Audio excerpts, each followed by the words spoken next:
Hello and welcome to Culture Mosaic. For today's program, we'll visit Germany, where Vietnamese culture has been preserved and promoted among the Vietnamese, impressing even German nationals. But first, here's the headlines. Thái Kim Lan, Vietnamese essence keeper in Germany.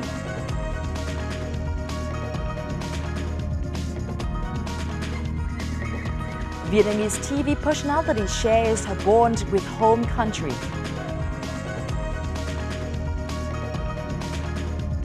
German girl creates dolls to show her love for Vietnam.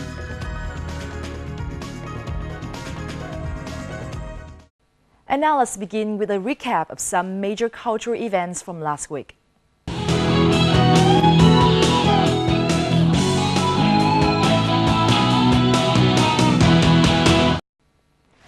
Những Festival, one of the biggest spring festivals in northern Vietnam, officially opened on Monday this week in Uông Bí Township, Quảng Ninh Coastal Province. This year, the opening ceremony kicked off one day earlier than usual. The province will receive a special national certificate for its historical value, and the festival will continue for 3 months through spring.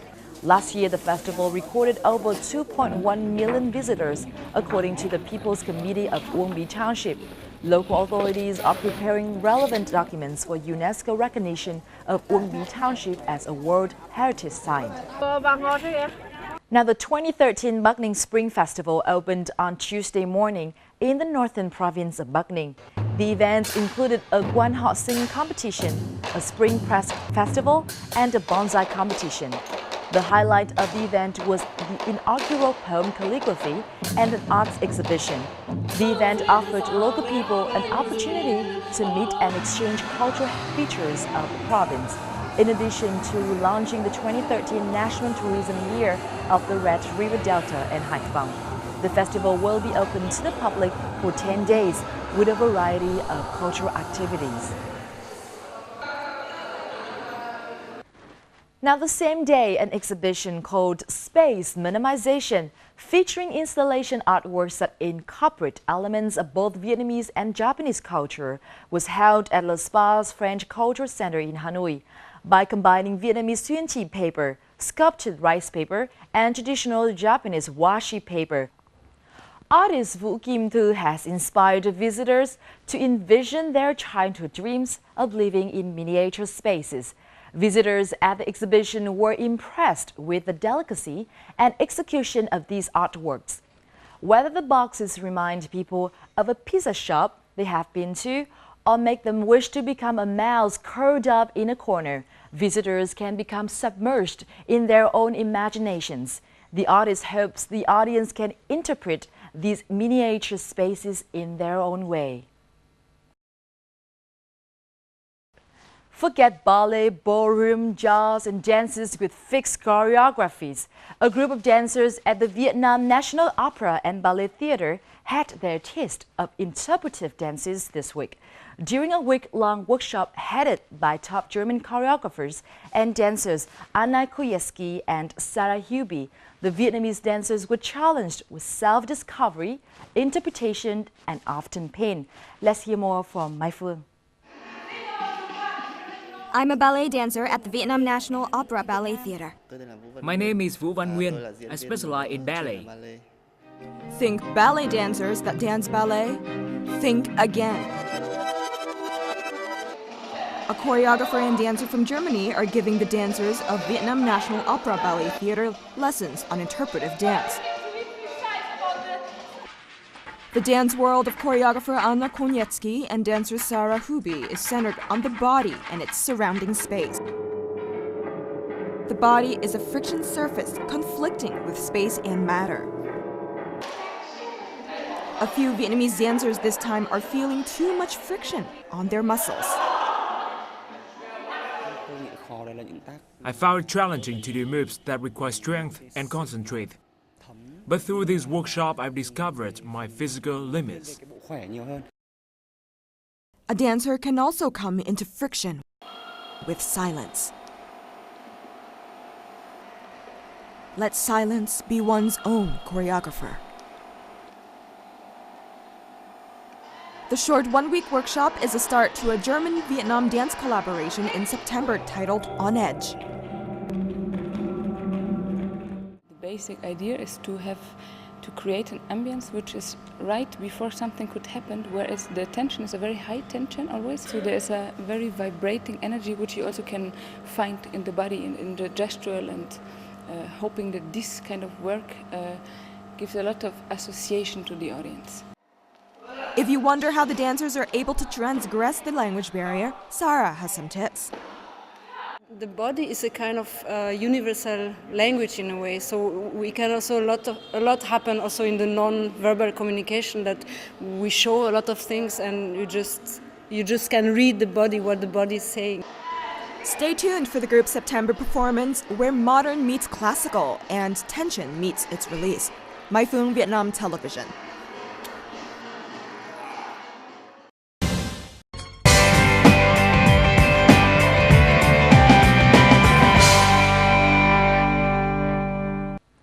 A great number of overseas Vietnamese still hold on to their roots as traditional Vietnamese people.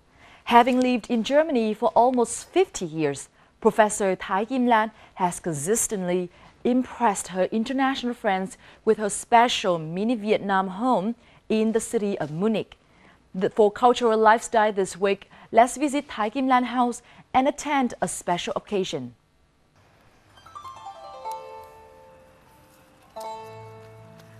In the center of Germany's industrial city of Munich lies a house built with Vietnamese architecture and decorated with Vietnamese furniture.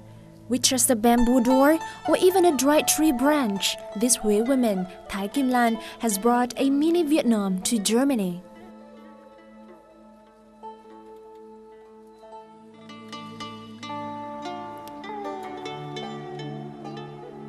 Tất cả những cái đồ vật ở đây đều là những cái kỷ niệm rất là nhỏ, từ khi thời thơ ấu cho đến khi mẹ tôi qua đây và cho đến khi mẹ tôi mất. Đây là cái bàn thờ gia tiên, có tượng Phật, ảnh của tất cả những cái người thân của mẹ tôi, của chị tôi, của anh tôi. Thành thử tất cả những người bạn Đức khi họ đến đây thì họ có một cái cảm giác là họ bị thuyết phục vì cái tinh thần mà mình dành cho những người đã của. Today is the death anniversary of Thái Kim Lan's cousin. As part of the provincial culture of Huế in the central region of Vietnam, this is an occasion for her to cook traditional food and invite her friends and niece to join the ceremony. Ta làm bánh bèo. Bánh bèo là một món rất là đặc biệt Huế. Ở Huế thì người ta đổ ở trong chén, người ta gọi là bánh bèo chén. Còn đây thì mình dùng cái này, dù là phương tiện rất là eo hẹp, nhưng mà mùi vị thì cũng thật ra không thua chi ở Việt Nam đâu. Bánh nậm, bánh bèo, and now bánh ngũ sắc, a signature dish of Huế people. Thái Kim Lan's purpose is not only to prepare a complete traditional Huế meal, but more importantly, she wants to pass down the technique of making fine Huế cuisine to her niece. Cái ước mơ mà truyền lại cho đời sau.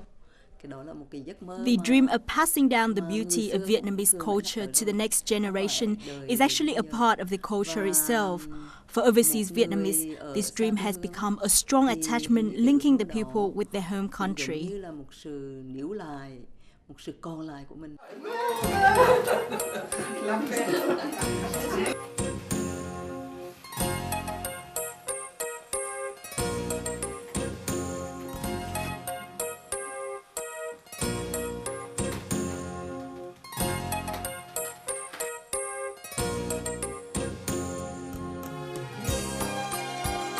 Thái Kim Lan's German friends coming here today all enjoy the warmth and sacred Buddhist atmosphere of the ceremony.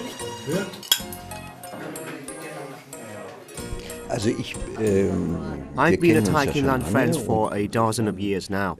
I've taken part in many activities at her house. Although I come from a different culture, I'm a Christian actually.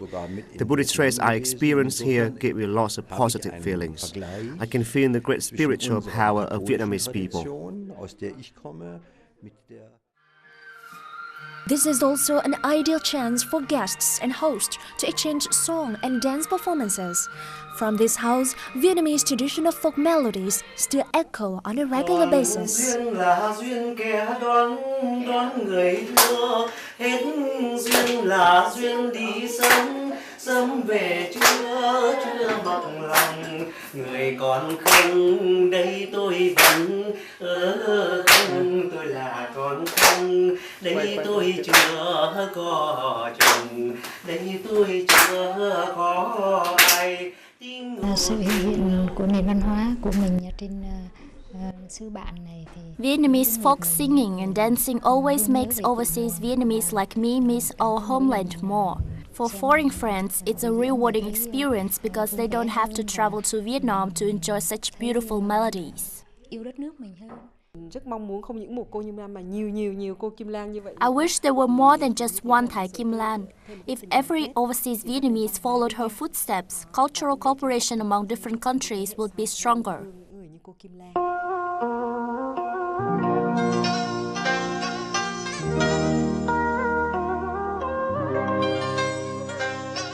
Tôi nghĩ là tại vì tấm lòng của mình. I think my great love for Vietnam has always kept me motivated to build a life here in Germany. Like other overseas Vietnamese, I always take Vietnamese tradition as a fulcrum to leverage our belief in a meaningful life wherever I go. Traditions are not old-fashioned. They are a source of strength for overseas Vietnamese to look back and move forward.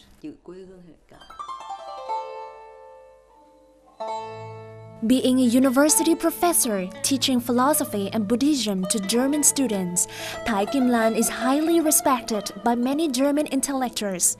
She is more than just a translator between the two cultures and languages. She is actually the presence of East-West cultural integration.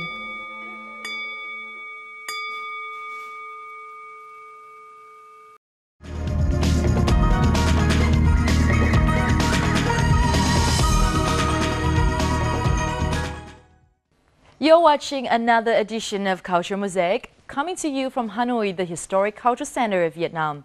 Each week, our show highlights the rich cultural diversity of the nation. Cultural Mosaic provides viewers around the world with the unique opportunity to see everyday life in Vietnam, its people and their customs.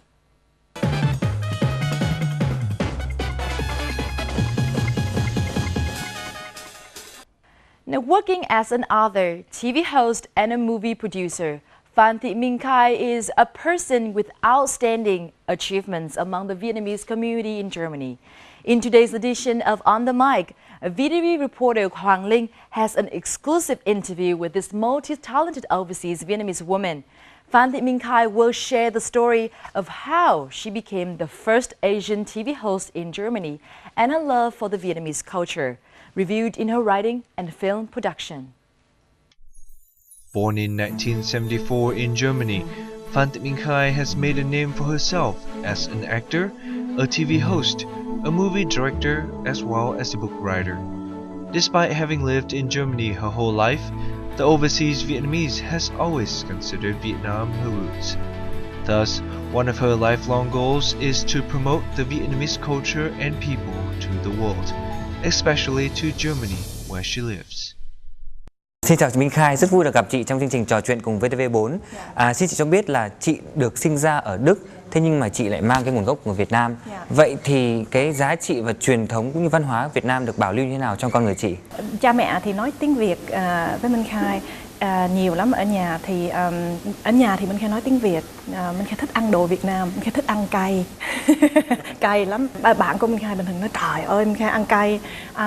Minh Khai thì không có nghe nhạc Việt Nam, nghe nhạc Đức, nhưng mà Minh Khai nghĩ cái đặc điểm của Minh Khai là khó nói là Đức hay là Việt Nam, cái đó khó nói lắm. Thế nhưng mà khi còn nhỏ thì chị có bao giờ băn khoăn về cái nguồn gốc của mình không? Hồi Minh Khai khoảng 14 tuổi, lần thứ 3 về Việt Nam thì hồi đó mới bắt đầu nói tiếng Việt giỏi hơn. Nhưng mà trước đó là coi như ở bên Đức là chỉ có về nhà là nói chuyện với cha mẹ bằng tiếng Việt, còn không là nói tiếng Đức thôi. Thành ra là hồi đó Minh Khai mới học về gốc Việt Nam, mình học về cái văn hóa của mình nhiều hơn. Hồi đó là hồi 14 tuổi Minh Khai mới bắt đầu nói tiếng Việt rành hơn, với lại hiểu cái chuyện với cái gốc Việt Nam mình hơn. Vậy thì từ khi mà có được tiếng Việt thì chị đã thấy là mình cái phần Việt Nam trong con người mình nó như thế nào? Minh Khai rất mừng là cha mẹ hồi đó là dạy nói tiếng Việt, vẫn coi như là về nhà là bắt buộc phải nói tiếng Việt. Minh Khai rất mừng là cái đó, tại là bây giờ là Minh Khai thấy là rất quan trọng. Minh Khai có đứa con trai 7 tuổi tên Thanh Hải. Minh Khai ở nhà là chỉ có nói tiếng Việt với nó, nhiều khi là nhiều cái chữ Minh Khai cũng không biết, nhưng mà Minh Khai thấy là có nhiều cái ưu điểm. Thí dụ là mình có cái gốc Việt Nam, nhiều cái mình học, thí dụ mình nói chuyện với người ta hoặc với ông bà ngoại là ở đây là cái tôn trọng với người lớn nó khác bên Việt Nam mình. Rồi nhiều khi cái tình cảm cũng khác. Ở đây cái tình cảm của người Việt Nam nhất hạn giữa gia đình với cha mẹ với lại con với cháu là rất lớn. Wie könnte mein Leben aussehen, wenn meine Eltern nicht nach Deutschland gegangen wären? This is the beginning of a movie that Phan Thị Minh Khai directed and also played the main character. Produced in 2004, the movie talks about Minh Khai's life, the life of a Vietnamese living abroad. Furthermore, the documentary film is also a chance for her to tell the true story of Vietnam and bring it closer to people living in Germany.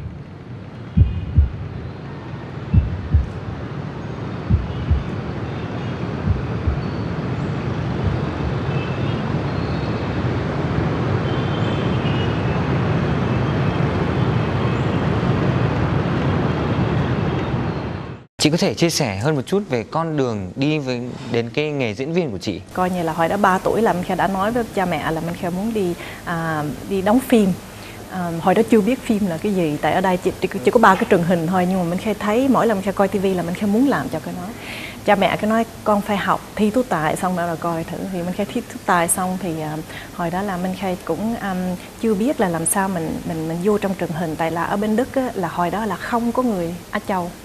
Minh Khai là người đầu, thành ra là hồi đó mỗi lần Minh Khai đi đâu mà Minh Khai đi nộp đơn thì là người ta cứ nói là cô là gốc Á Châu không được, không ở bên Đức người ta không có vai cho cô, mà cũng không có truyền hình cho cô. Mà hồi đó Minh Khai mới 19 tuổi thì Minh Khai không có tin cái chuyện đó. Minh Khai nói là chắc chắn là Minh Khai người đầu mà sẽ làm cho cái đó. Thì hồi mà mới 20 tuổi thì Minh Khai được trong một cái truyền hình tên là Hugo, là có một con Hugo nó nhảy Minh Khai làm trực tiếp cái truyền hình đó.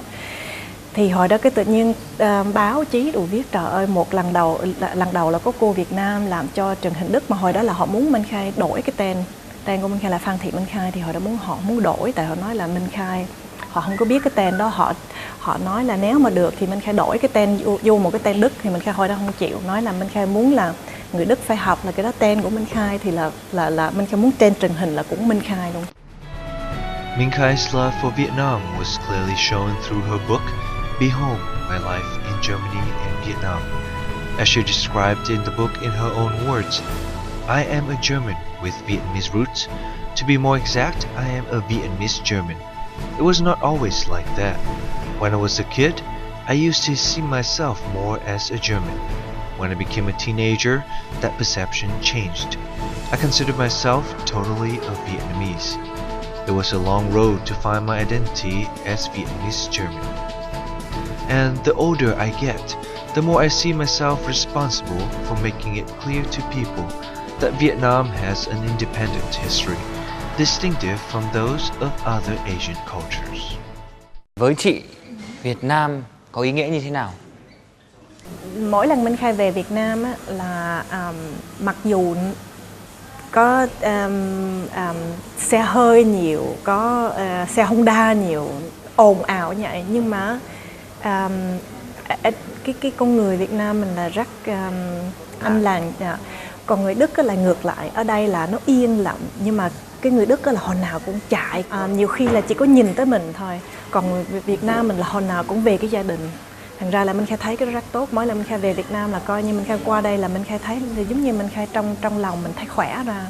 Như vậy là gia đình là đóng vai trò rất quan trọng đối với chị đúng không ạ? Dạ. Vậy thì mỗi dịp Tết đến xuân về thì chị thường nghĩ đến điều gì ở gia đình? Ba má với Minh Khai là ở gần nhau, Minh Khai là hồi nào cũng mỗi ngày telephone cho ba má. Thì nhà ở bên Đức là không có hồi nào họ làm vậy đâu. Ba má là bình thường ở nhà với Minh Khai ăn uống chung, mình nấu ăn chung, mình nói chuyện chung, cái đó Minh Khai thấy quan trọng kinh khủng luôn. Thành ra là ở đây là cái gia đình nhỏ nhỏ của Minh Khai vậy thì Minh Khai cũng thấy rất quan trọng. Thì cái đó là ba má chỉ Minh Khai cái tình cảm của người Việt Nam mình là ba má dạy cho Minh Khai biết. Thành ra cái đó là hồi nào Minh Khai cũng muốn cắt nghĩa cho người Đức. Tại là người Đức là nhiều khi mấy đứa con có được đẻ đứa con là nhiều khi là ông bà nội hay là ông bà ngoại là không có hồi nào có chừng đứa con hết, thiểu nhẹ là không có thương. Còn ở bên Việt Nam mình là cái đó là bình thường, mình có đứa con là cả gia đình thương, cả gia đình muốn dạy, cả gia đình muốn bế. Còn ở Đức là nó khác. Thành ra là cái đó là cái là Minh Khai thấy quan trọng nhất. Minh Khai cũng hy vọng là Minh Khai sắp về Việt Nam lại để thăm gia đình. Minh Khai chúc mừng mọi người là một cái năm mới sức khỏe với lại hạnh phúc. Rất cảm ơn chị và xin chúc chị có một cái Tết an lành và luôn luôn có được sức sống mới để thực hiện những công việc rất là nhiều ở Đức hiện nay. Xin cảm ơn chị. Dạ, cảm ơn anh.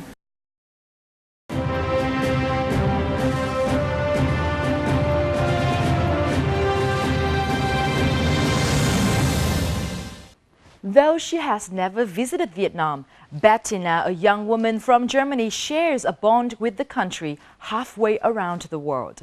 For 12 years now, she has been creating a set of dolls dressed in traditional clothes that hold musical instruments of different ethnic minorities in Vietnam. Aren't they beautiful? Well, for our Connecting Culture segment this week, we invite you to meet up with this talented young woman.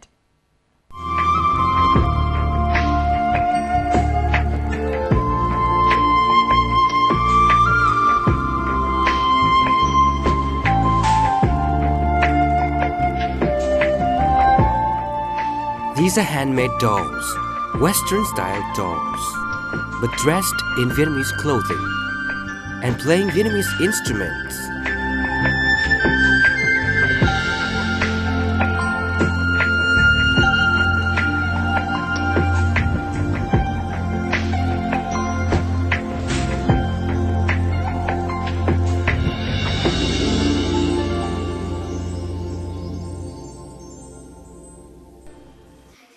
The creator of those special dolls, Bettina Phan Khiep, to everyone's surprise, has no historical or blood connection with Vietnam. Born and raised in Berlin, she has never visited the country. Vietnam entered her heart by chance, and also by chance it stayed. Bettina's love for Vietnam was nurtured with the help of a traditional instrument teacher in Berlin, Trần Phương Hoa. They have been friends since 2000.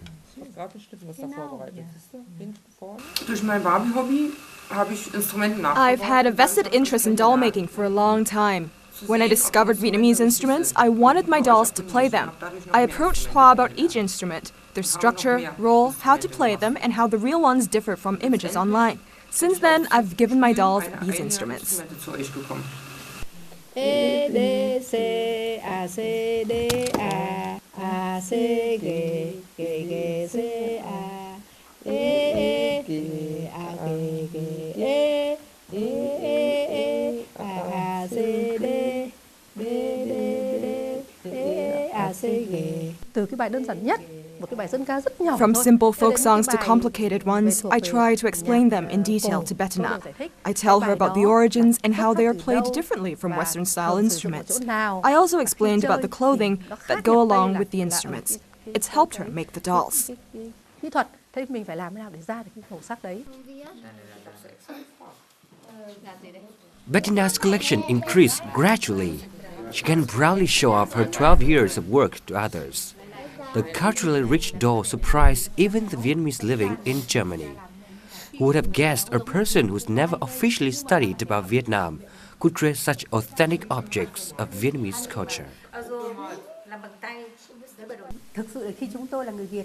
Even though I'm Vietnamese, I am touched to see these dolls. They are all handmade. I know that apart from this collection here today, Bettina has an even bigger set of dolls. She has done research by herself for 12 years to make those dolls. The more I get to know Bettina, the more I realize her deep love for Vietnam. Tình yêu Việt Nam trong cô đấy to lớn biết nhường nào, và tôi nghĩ rằng rất là đáng quý. E D C đọc ạ. E D C A C D A. From doll making, Bettina fell in love with Vietnamese music. She wanted to learn how to play Vietnamese instruments. Hoa started Bettina off on the monochord and the zither.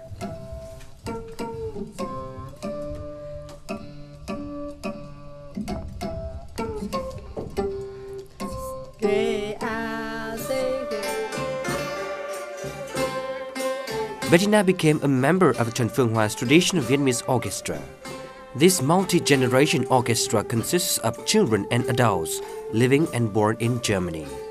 Despite the difference in cultures and skin color, Bettina shares the same rooted passion for Vietnamese music.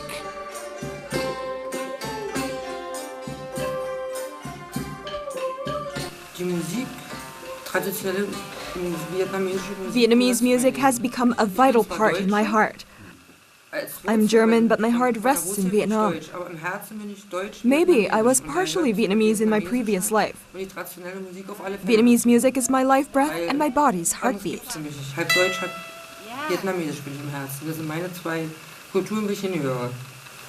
Vom ganzen Herzen. Und da gehört das auch dazu.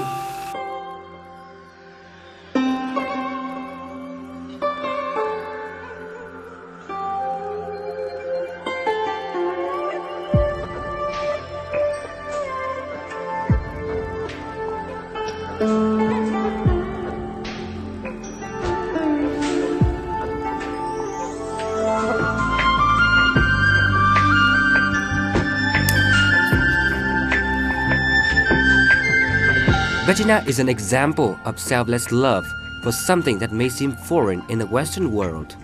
She is also proof that Vietnamese culture can become a personal collection of treasures.